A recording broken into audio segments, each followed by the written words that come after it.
The coffee had gone cold in my hands by the time Victoria finally spoke. We sat in her cramped Charlotte apartment, afternoon light slanting through half-closed blinds, and the silence between us felt heavier than anything I'd ever carried. The drive from Raleigh had taken 6 hours, and I'd spent most of it imagining this moment differently. I'd pictured us laughing together, maybe looking at wedding magazines, talking about flowers and venues, and all the things sisters should discuss when one of them is getting married.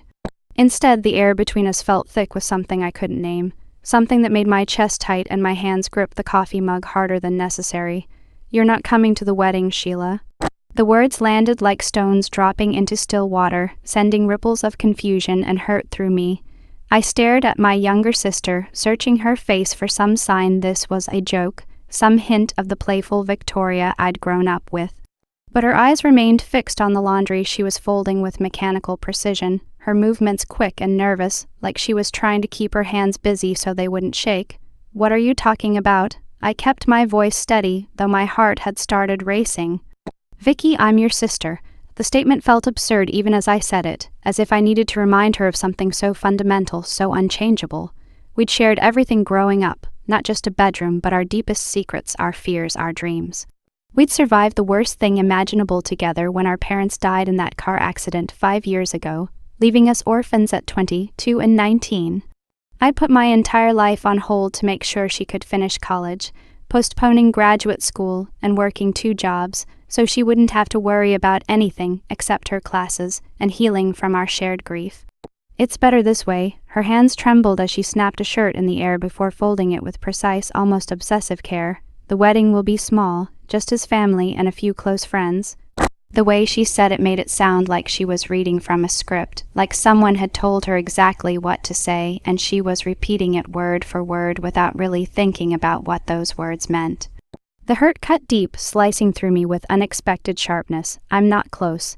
The words came out sharper than I intended, edged with pain I couldn't quite hide. "I held your hair when you had food poisoning sophomore year. I helped you move to this city. I've been there for every important moment in your life, and now you're telling me I can't watch you get married." When she finally met my eyes, I saw something that made my stomach drop and my breath catch in my throat. Fear, raw, unmistakable terror swimming in her eyes, the kind of fear that made people do things they'd never normally do, say things they didn't mean. My sister, my brave little sister who'd always been the adventurous one, the risk-taker, the one who jumped first and thought about consequences later, was terrified of something. "It's complicated," she whispered, and her voice sounded so small, so defeated, that I almost didn't recognize it as belonging to the same person who used to climb trees higher than anyone else in the neighborhood, who used to dare me to do things that scared us both. "Then explain it to me." I leaned forward, setting my coffee mug down on the table between us with more force than I meant to. "Vicky, this is me. We've told each other everything since we were kids. Whatever's going on, we can figure it out together. I can't." She turned away, grabbing another shirt from the basket with trembling hands. "Please just respect my decision. Stay away from the wedding, from him." The way she said him sent a chill down my spine. There was something in her voice, something hollow and resigned, like she'd already given up on something important. "From him, you won't even tell me his name." I realized then that in all our conversations over the past few months, Victoria had never once mentioned her fiancé's name. She'd talked about the wedding in vague terms, mentioned that she was seeing someone serious, but never gave me any concrete details. At the time, I'd assumed she was just being private, enjoying the early stages of a relationship before bringing it into the family spotlight. Now that silence took on a sinister quality. "It's better if you don't know." She wouldn't look at me, just kept folding clothes like if she focused hard enough on the task, I might disappear, or the conversation might reset itself to something easier, something that didn't require her to face whatever was frightening her so badly. I sat there for another hour, trying different approaches, asking questions that went unanswered, making observations that were met with silence or vague deflections. Nothing worked. Victoria had built a wall between us, and no matter how hard I pushed, I couldn't break through it. Finally, as the afternoon light began to fade and the apartment grew dim, I stood up to leave. Victoria didn't try to stop me, didn't even walk me to the door. She just stayed on that couch, surrounded by neat piles of folded laundry, her shoulders hunched like she was carrying the weight of the world. I drove back to Raleigh that evening with more questions than answers, watching the highway blur through tears I refused to shed. My hands gripped the steering wheel so tightly my knuckles turned white, and my mind kept circling back to that look in Victoria's eyes, that fear. What could make my sister so terrified that she'd push away the only family she had left? What kind of man would want his fiancée to exclude her own sister from their wedding? The questions multiplied with every mile, breeding new concerns, new worries, new scenarios that made my chest tighten with anxiety. For 2 weeks, I called her every single day. Most of the time, the phone would ring and ring before going to voicemail, and I'd leave messages that tried to sound casual and supportive rather than worried and desperate. When she did answer, the conversations were brief and hollow, filled with long pauses and awkward silences that had never existed between us before. She'd tell me she was fine, that work at the hotel was busy, that wedding planning was stressful but exciting. She never mentioned her fiancé's name. She never invited me to meet him. She never suggested we get together, not even for a quick coffee or lunch. It was like she was actively avoiding me, and the realization hurt more than I wanted to admit. Finally, I did something I wasn't proud of. I called Kelsey, one of Victoria's closest friends from college who still lived in Charlotte. We'd met a few times over the years, and I knew Victoria trusted her, confided in her. If anyone knew what was going on with my sister, it would be Kelsey. "Have you met Victoria's fiancé?" I asked, trying to sound casual, like I was just making conversation rather than desperately seeking information about a situation that was keeping me awake at night. There was a pause on the other end of the line, long enough that I thought maybe the call had dropped. Then Kelsey spoke, and I could hear the confusion in her voice. "No, actually, she's been really weird about him. Won't bring him around anyone. I've asked to meet him probably 6 times, suggested double dates or group dinners, but she always has an excuse. It's not like her at all. I mean, I've known Vicky for 7 years. She usually can't stop talking about guys she's dating, shows us pictures, brings them to parties. But this one, it's like he doesn't exist except to her." After I hung up, I sat in my living room and stared at my phone for a long time, watching the screen go dark and then lighting it up again, scrolling through old photos of Victoria and me. There were dozens of them, years of memories captured in digital images. Us at our parents' funeral, holding each other up, Victoria's college graduation, both of us smiling despite the empty seats where our parents should have been, random selfies from coffee dates and movie nights and lazy Sunday afternoons. In every single photo, Victoria looked happy, open herself. When had that changed? When had she started hiding? Something was very wrong.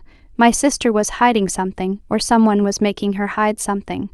Either way, I couldn't just stand by and watch her disappear into a marriage with a man who seemed to want her isolated from everyone who cared about her. The red flags were everywhere once I started looking for them. The secrecy, the fear, the way she'd begged me to stay away. None of it added up to a healthy relationship, to a woman excited about spending her life with someone she loved. That's when I made my decision.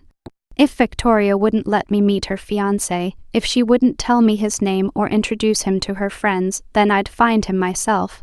I'd figure out who he was and why my sister was so terrified. And if he was hurting her or threatening her or controlling her, I'd find a way to help her, even if she didn't think she wanted my help. 3 days later, I called in sick to work. My boss at Brightrise Systems wasn't happy about it, especially since we were in the middle of a big project, but I told him it was a family emergency and left it at that. Then I packed a bag, filled a thermos with coffee, and drove back to Charlotte. This time, I didn't go to Victoria's apartment. Instead, I parked down the street from her building at 7 in the morning, armed with coffee and snacks and a plan that probably qualified as stalking, but I didn't care anymore.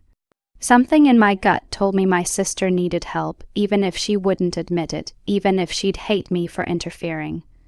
I'd been sitting in my car for 2 hours, watching the entrance to her building and fighting the urge to call her, when Victoria finally emerged. She was wearing a navy blue dress I'd never seen before, something professional and expensive, looking that didn't quite match her usual style. Her hair was pulled back in a neat bun, and she carried herself differently, more carefully, like she was conscious of being watched. She looked professional, polished, and terribly alone as she walked to her car without looking around, without the casual awareness she used to have. I waited until she pulled out of the parking lot, then followed at what I hoped was a discreet distance. My hands were sweating on the steering wheel, and my heart pounded so hard I could feel it in my throat. I'd never followed anyone before, and I kept imagining her spotting me in her rear-view mirror and confronting me, demanding to know what I thought I was doing. But she seemed lost in her own thoughts, never checking her mirrors more than normal, never giving any indication she knew I was there. She didn't go to work. Instead, she drove to an upscale coffee shop in the Dilworth neighborhood, one of those trendy places with exposed brick and hanging plants and a chalkboard menu that probably charged $7 for a latte. She parked, went inside, and I watched through the large front windows as she ordered something and then sat at a corner table, checking her phone every few seconds like she was waiting for someone. Her leg bounced nervously under the table, and even from this distance I could see the tension in her shoulders. 20 minutes later, a man walked in. I couldn't see his face clearly from where I sat in my car across the street, but I could see Victoria's reaction. She stood up quickly, almost knocking over her coffee in her haste. The man said something, and she nodded, then gathered her things with fumbling hands. They left together, walking to a black SUV parked nearby, and I noticed how the man's hand rested on the small of Victoria's back. It should have been a romantic gesture, protective and affectionate, but something about it looked wrong, possessive rather than loving, controlling rather than caring. I followed them through the city, staying back far enough that I didn't think they'd notice me but close enough that I wouldn't lose them in traffic. They drove to a real estate office on Providence Road, a sleek glass building in an area I knew was expensive. I watched them go inside together, that possessive hand still on Victoria's back, guiding her through the door like she couldn't find her own way, like she needed to be directed. I waited in the parking lot, trying to piece together what I was seeing. Were they looking at houses? Was this wedding planning, shopping for a place to live together? But why would Victoria hide something as mundane as house hunting from me? We'd talked about everything before, including her dreams of eventually owning a little house with a garden. Why would this be different? They came out 40 minutes later carrying folders and papers. Victoria was smiling, but it was the kind of smile I recognized from when she was younger and trying to pretend everything was fine when it wasn't. The smile she used to wear after particularly bad days following our parents' death, when she'd paste on a happy face and insist she was okay even though I could see the cracks. The man opened her car door for her, kissed her cheek, then got into his own vehicle. As he turned to drive away, his face finally caught the light, and I got my first clear look at him through my windshield. Everything inside me went cold. My hands started shaking so badly I had to grip the steering wheel to steady them. My breath came in short, sharp gasps, and for a moment I thought I might actually pass out right there in my car, because I knew that face. I knew it because I'd seen it in 100 news articles 3 years ago. I knew it because it had haunted my nightmares for months after I'd read about what he'd done, after I'd followed the case obsessively along with the rest of the country. His name was Garrett Sullivan, and everyone believed he'd murdered his previous fiancée. The story had made national news 3 years ago. Garrett had been engaged to a woman named Christina, and she'd died in what was initially ruled a suspicious accident at their home in Colorado. She'd fallen down the stairs and broken her neck. But the more investigators looked into it, the more questions emerged.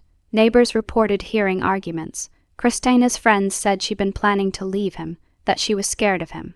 Her diary, found after her death, contained entries describing escalating control and manipulation, painting a picture of a relationship that had become a prison, but there wasn't enough physical evidence. No witnesses to the actual fall. No proof that Garrett had pushed her, or even been in the room when it happened. The case had fallen apart in court, and Garrett had walked away a free man, leaving behind Christina's devastated family and a community that believed they knew the truth but couldn't prove it. I sat in my car, shaking so hard I could barely hold my phone. I pulled up the old news articles just to be sure, comparing the photos from 3 years ago to the man I'd just seen. Same sharp jawline, same cold eyes that looked right through people, same smile that never quite reached those eyes, that looked practiced rather than genuine. It was definitely him, there was no doubt in my mind. My sister, my baby sister, was engaged to a man who had most likely murdered his previous fiancée and gotten away with it. Suddenly, everything made a horrible kind of sense. Victoria's secrecy, her fear, the way she'd begged me to stay away from the wedding and from him. Either she knew who he was and was trapped somehow, or she had no idea she was dating a killer and he was keeping her isolated so she wouldn't find out. Either scenario was terrifying. Either way, my sister was in danger, and I was possibly the only person who knew it. For the next week, I became completely obsessed. I took more sick days from work, ignoring increasingly concerned emails from my boss. I spent hours in coffee shops with my laptop, digging through everything I could find about Garrett Sullivan. I learned that after Christina's death and the failed prosecution, he'd disappeared from Colorado where they'd lived. Apparently, he'd resurfaced in Charlotte about 2 years ago, working in real estate investment, building a new life in a new city where people didn't know his history, didn't connect him to that tragic story from Colorado. I found Christina's family's website, a memorial page they'd created in her honor. Her sister, Jennifer, had written a heartbreaking post about how justice had failed them, how a killer was walking free while Christina's family suffered with their loss and their knowledge that the man responsible would never be held accountable. I reached out to her through the contact form on the website, my hands shaking as I typed out a message explaining who I was and what I'd discovered. I hit send before I could guess myself, then sat staring at my phone, wondering if she'd even respond, if she'd think I was crazy or looking for attention. She called me within an hour. "Your sister is in danger." Jennifer's voice was tight with urgency, with a kind of controlled panic that came from 3 years of living with the knowledge that her sister's killer was free. Garrett is a master manipulator. Christina didn't realize what he was until it was too late. He isolated her from everyone who loved her slowly and methodically, made her think she needed only him, that her family and friends didn't understand her, that they were trying to control her. By the time she tried to leave, he'd already taken control of her finances, her social life, everything.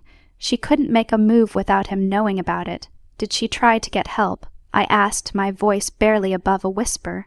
She tried, but she was scared. He'd never hit her, never left visible marks. It was all psychological, control disguised as love.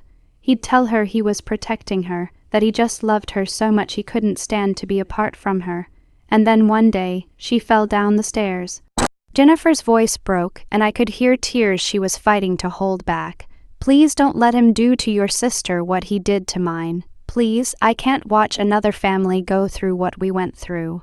I promised Jennifer I'd do everything I could." After we hung up, I sat in my apartment and tried to figure out my next move. I couldn't just call Victoria and tell her she was marrying a murderer. She'd already made it clear she didn't want my help. And if Garrett had convinced her I was the problem, that I was jealous or controlling or trying to sabotage her happiness, anything I said would only push her further into his control. That's what manipulators did. They turned their victims against anyone who might help them escape. I needed proof, evidence, something concrete that would make Victoria see the truth about the man she was planning to marry. I started by creating a fake social media profile. I know it sounds crazy, desperate even, but I needed to get close to Garrett without him knowing who I was.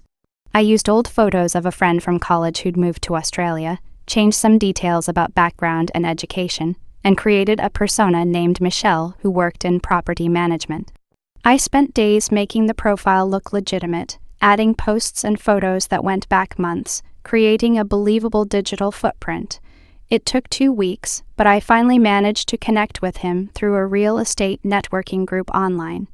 I crafted messages that seemed professional but friendly, asking questions about the Charlotte market, mentioning I was new to the area and looking to make connections in the industry. He responded, probably seeing me as a potential business contact, or maybe just enjoying the attention from someone who seemed interested in his expertise. We moved to email, then phone calls. I practiced disguising my voice slightly, keeping it professional and upbeat, nothing that would make him suspicious. Garrett was charming on the phone, funny and attentive in a way that made me understand how someone like Victoria would fall for him. He had a way of making you feel like you were the most interesting person in the world, like he was genuinely invested in what you had to say. But there were moments when his mask slipped, when I asked too many questions or pushed in directions he didn't want to go. I could hear the irritation beneath the friendly tone, a sharpness that appeared and then disappeared so quickly I might have imagined it if I hadn't been listening for it.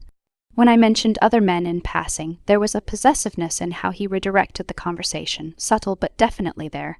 During our third phone call, I casually mentioned I was engaged, testing to see how he'd react.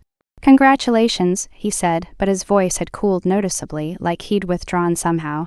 "How long have you two been together?" "About 2 years. We're getting married next month, actually." "That's fast. You sure you know him well enough?" There was something sharp in the question, something that went beyond casual concern or polite conversation. "I think so. We've been pretty open with each other about everything, our pasts, our families, everything." "That's naive." Garrett said it flatly, then seemed to catch himself, moderating his tone. "I mean, everyone has secrets, things they'd rather not share. It's natural to protect yourself, even from the person you're marrying, especially from them, actually." He laughed, but it sounded hollow, forced. "Trust me, Michelle, the less your partner knows about your past mistakes, the better. Some things should stay buried, some doors should stay closed. What they don't know can't hurt them, right, or can't hurt you." I felt my skin crawl. After that call, I knew without a doubt I was dealing with someone dangerous. Someone who saw relationships as games to be won, and partners as possessions to be controlled. But I still didn't have anything concrete I could take to Victoria, any evidence that would make her see what I saw. Then Jennifer called me back, her voice excited in a way I hadn't heard before. "I've been going through Christina's things again," she said. "There's a storage unit we kept with her belongings after she died. I couldn't face getting rid of everything, so we just boxed it up and stored it. I found her old laptop. I never looked at it because it felt too painful, like reading her diary, but I thought maybe there'd be something that could help your sister. Did you find anything?" I held my breath, hoping. "Emails, lots of them. Christina documented everything in draft emails she never sent. I think she was planning to use them as evidence if she ever got the courage to press charges or leave him. There are descriptions of threats he made, times he destroyed her property and then apologized and blamed it on stress, incidents where he followed her when she tried to meet friends without telling him. It's all here, Sheila. Everything we needed for the original case but couldn't find because we didn't know where to look." My heart raced. "Can you send me copies?" "Already done. Check your email." I opened my laptop with shaking hands, and there it was. Months and months of documentation showing Garrett's pattern of abuse and control, laid out in Christina's own words. She'd written about how he isolated her from friends by starting small arguments whenever she tried to make plans without him, how he'd convinced her that her family was toxic and didn't have her best interests at heart, how he'd installed tracking software on her phone and computer, so he always knew where she was and who she was talking to. She described his rage when she tried to assert any independence, how he'd never hit her but would break things, punch walls, scream until she was terrified and apologizing for things that weren't her fault. The last entry was dated 2 days before she died, and reading it made my blood run cold. "I'm leaving tomorrow. I've been packing while he's at work, just a few things at a time so he won't notice. Jennifer is going to help me. She has a place I can stay until I figure out what to do next. I'm terrified he'll find out before I can get away. He keeps asking me what I'm thinking about, staring at me like he can read my mind, like he can sense something has changed. Last night he told me he'd never let me leave him, that I belong to him, that he'd rather see me dead than with someone else. I'm scared, but I can't live like this anymore. If anything happens to me, I need someone to know that it wasn't an accident. Garrett told me last week that I should be more careful on the stairs, that it would be terrible if I fell. He said it so casually, like he was just concerned about my safety, but there was something in his eyes. I think he's been planning this. I think he knows I'm going to leave and this is his backup plan. I have to get out. I have to try. Even if it kills me, I have to try." I sat there reading Christina's words over and over, my hands shaking so badly I could barely hold the laptop. She'd known, she'd seen it coming, and she'd still tried to escape because living under Garrett's control had become worse than the fear of what he might do to her, and it had cost her everything. She'd tried to be brave, tried to save herself, and he'd killed her for it. And now my sister was in the exact same position, trapped with the same man, facing the same impossible choice. I couldn't let the same thing happen to Victoria. I wouldn't, even if she hated me for it, even if she never spoke to me again. I had to save her from the fate Christina had suffered. That night, I drove back to Charlotte for what felt like the 100th time. I parked outside Victoria's apartment building and called her, not caring anymore if she wanted to talk to me, not caring if I was breaking some boundary she'd tried to establish. This was too important for boundaries or hurt feelings. "Sheila, I told you," she started, but I interrupted her. "His name is Garrett Sullivan. 3 years ago, he probably killed his fiancée in Colorado. Her name was Christina. She fell down the stairs 2 days before she was planning to leave him. They couldn't prove he pushed her, but everyone knows he did it. Everyone except maybe you." Silence on the other end. Long, terrible silence that stretched out until I thought maybe she'd hung up on me. "Vicky, please tell me you know who you're marrying. Please tell me you looked him up, that you know his history." "I know." Her voice was so small I almost didn't hear it. "I've known for a while." The relief I felt lasted only a second before it was replaced by a different kind of horror. "Then why are you still with him? Why are you marrying him? Vicky, he killed someone. Because he told me if I ever try to leave, he'll kill you." She was crying now, her words coming out in gasps between sobs. "He has photos of you, Sheila. Your address, your work schedule, what time you leave for work in the morning, where you get coffee on weekends, everything. He showed them to me. He said if I don't marry him, if I tell anyone who he really is or what he's done, he'll make sure you have an accident. Just like Christina, he said he'd make it look random, natural. He described exactly how he'd do it, and Sheila, he was so calm about it. Like he was talking about the weather. I can't let that happen. You're all I have left. I can't lose you too." The world tilted sideways. Everything I thought I understood crashed down around me. "Vicky, we need to go to the police. Right now, we need to." "With what evidence? He's too smart for that. Christina tried, remember, she tried everything and look what happened to her. He's planned for every possibility. He knows how to avoid leaving traces, and I can't risk your life, Sheila. I just can't. I'd rather marry him and live with that than wake up one day and find out you're dead because I tried to be brave." I heard a noise in the background of her call, the distinctive sound of a door opening. "I have to go," Victoria whispered urgently, her voice dropping to barely audible. "He just got home. He checks my phone sometimes, so he'll see we talked. I'll have to tell him you called to apologize for being pushy about the wedding.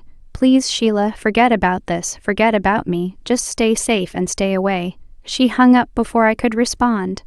I sat in my car outside her building, watching the lights in what I knew was her apartment, and felt a rage building inside me that I'd never experienced before. It was pure and focused and terrifying in its intensity. Garrett Sullivan had taken my sister's freedom, her happiness, her future. He'd turned her into a prisoner using my life as leverage, and he thought he could get away with it just like he'd gotten away with murdering Christina. I didn't sleep that night. Every time I closed my eyes, I saw Christina's final diary entry, saw my sister trapped in an apartment with a murderer, pretending to love him to keep me alive. I saw myself as the reason she couldn't escape, the weapon he was using to control her. By dawn, I'd made a decision. I wasn't going to let Garrett Sullivan destroy another woman's life. Not my sister's, not mine. Not anyone's. I called in to work and told them I needed to take a leave of absence for a family emergency. My boss wasn't happy, made some comment about this being a crucial time for the company, but I didn't care anymore. This was more important than any job, more important than anything else in my life. Then I called Jennifer back and told her everything. What Victoria had told me about the threats, about how Garrett was using my life to control her, about how we needed to find a way to stop him that didn't give him time to hurt either of us. Jennifer was quiet for a long moment after I finished speaking. Then she said, "That's exactly the kind of thing he'd do. Christina tried to protect me too near the end. When she started planning to leave, he figured out I was helping her. He started following me, taking photos, making it clear he knew where I lived and worked. That's how he controlled her. Through the people she loved, he knew the only way to keep her trapped was to threaten someone else." "How do we stop him?" I asked, feeling desperate and helpless. "We get evidence that even his lawyers can't explain away. We catch him in the act of threatening Victoria or planning violence, and we do it in a way that doesn't give him time to hurt either of you before the police can intervene. How? I've been thinking about this for 3 years, ever since we lost Christina. Let me make some calls. Over the next 2 days, Jennifer connected me with people who'd been trying to build a case against Garrett since Christina's death. There was Detective Patricia Martinez, who'd worked Christina's case and never believed the accidental death ruling. She'd been haunted by it, Jennifer told me, had tried multiple times to get the case reopened but couldn't find enough new evidence to justify it. There was Stephen Chen, a lawyer who'd represented Christina's family in their wrongful death lawsuit, that had ultimately been dismissed due to lack of evidence. And there was Thomas Wright, a private investigator who'd been following Garrett on his own time, convinced he'd eventually make a mistake that would allow them to finally get justice for Christina. We met at a restaurant in Charlotte, all of us crowded into a back booth that felt too small for the weight of what we were planning. Patricia spread photos across the table, images of Garrett from surveillance Thomas had been conducting, maps of his movements, everything they'd been collecting for 3 years. The problem is always the same, Patricia explained, her frustration evident in every word. Garrett is meticulous. He doesn't leave evidence, no texts threatening Christina, no emails, nothing that can be traced back to him digitally. He does everything face-to-face or through methods we can't track. He uses burner phones, pays cash for things, never creates a paper trail.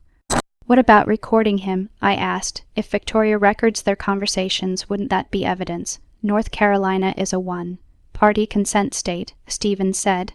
If Victoria records their conversations without his knowledge, it's legal as evidence, but she'd have to be willing to do it, and from what you've told us, she's too scared to risk it.